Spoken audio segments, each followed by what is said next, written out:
L'âge des Vikings, une période tumultueuse et fascinante de l'histoire européenne, s'étend du 8e au 11e siècle.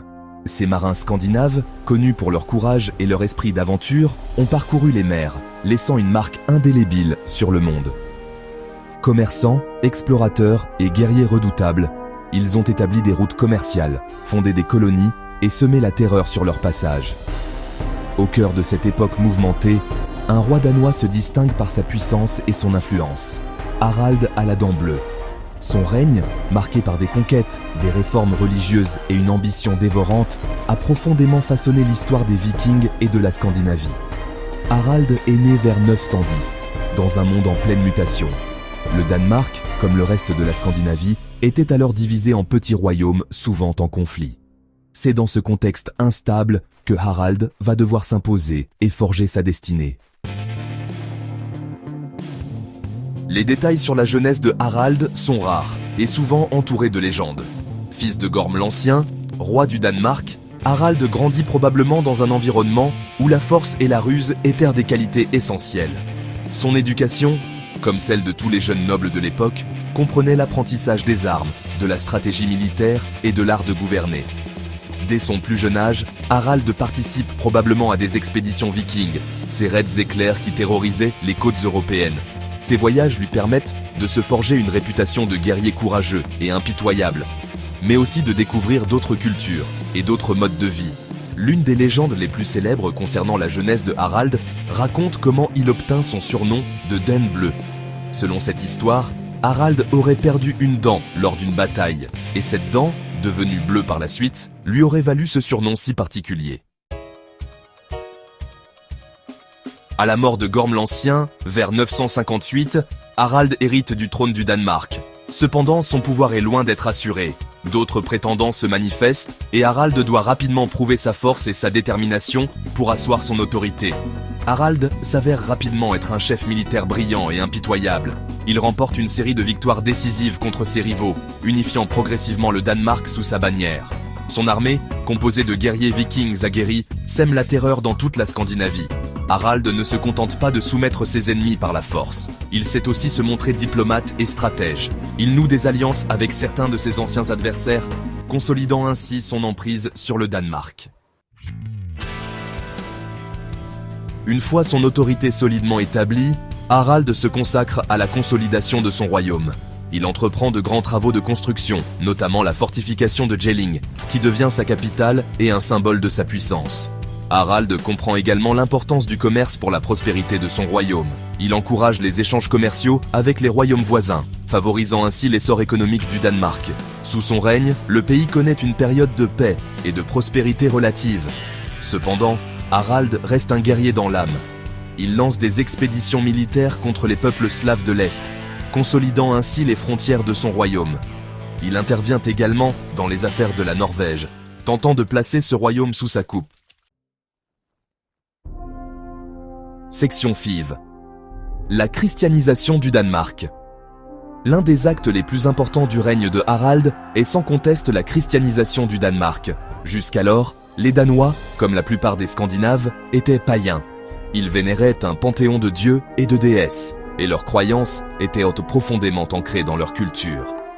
Les raisons qui ont poussé Harald à se convertir au christianisme sont multiples. L'influence des royaumes chrétiens voisins, notamment le Saint-Empire romain germanique, était certainement importante. La conversion au christianisme offrait également des avantages politiques et économiques, facilitant les relations avec les autres royaumes chrétiens. Quelle que soit la raison principale, la conversion de Harald marque un tournant majeur dans l'histoire du Danemark. Le christianisme se répand progressivement dans le royaume, supplantant peu à peu les anciennes croyances païennes. Des églises et des monastères sont construits et une nouvelle ère s'ouvre pour le Danemark. Section 6. Les conflits et la fin de règne. Malgré ses succès militaires et politiques, le règne de Harald n'est pas exempt de troubles. Ses ambitions expansionnistes et sa conversion au christianisme suscitent des oppositions, tant à l'intérieur qu'à l'extérieur du royaume. Ses fils, avides de pouvoir, se rebellent contre lui. Harald doit faire face à des révoltes et des complots, et son autorité est de plus en plus contestée.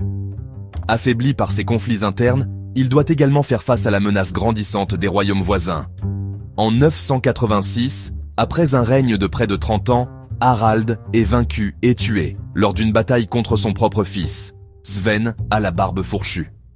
Sa mort marque la fin d'une époque et le début d'une nouvelle ère pour le Danemark. Section Sept. L'héritage de Harald. Malgré une fin de règne difficile, Harald à la dent bleue laisse derrière lui un héritage considérable. Il a unifié le Danemark, jetant les bases d'un royaume puissant qui allait jouer un rôle majeur dans l'histoire de l'Europe du Nord. Sa conversion au christianisme, bien que controversée, a ouvert la voie à la christianisation progressive de la Scandinavie. Harald a également encouragé le commerce et les échanges culturels, contribuant ainsi à sortir le Danemark de son isolement. Son nom reste à jamais associé à la pierre de Jelling, un monument imposant qu'il fit ériger en mémoire de ses parents et pour célébrer sa propre gloire. Cette pierre, ornée de runes et d'images chrétiennes, témoigne de la fusion des cultures païennes et chrétiennes qui s'opérait alors au Danemark. Section 8. La légende de la dent bleue. Le surnom énigmatique d'Harald à la dent bleue a donné naissance à de nombreuses légendes et spéculations.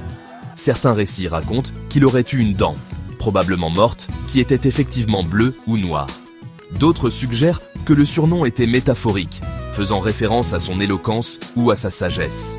Quelle que soit la véritable origine de son surnom, Harald à la dent bleue reste une figure fascinante et énigmatique de l'histoire viking. Son règne, marqué par des conquêtes, des réformes et des conflits, continue de fasciner et d'inspirer l'imagination. Section 9. Conclusion. L'impact d'Harald sur l'histoire. Harald à la dent bleue fut un roi guerrier, un unificateur et un réformateur. Son règne marqua un tournant dans l'histoire du Danemark, le propulsant sur la scène européenne. Il a laissé une marque indélébile sur son époque et son héritage continue de façonner l'identité danoise aujourd'hui. Si l'histoire retient souvent les grands conquérants, il est important de se rappeler qu'Harald fut également un bâtisseur et un visionnaire. Il a compris l'importance de l'unité, du commerce et de l'ouverture culturelle pour la prospérité de son royaume. En cela, il fut un précurseur, un roi qui sut anticiper les changements de son époque et poser les bases d'un avenir nouveau pour le Danemark.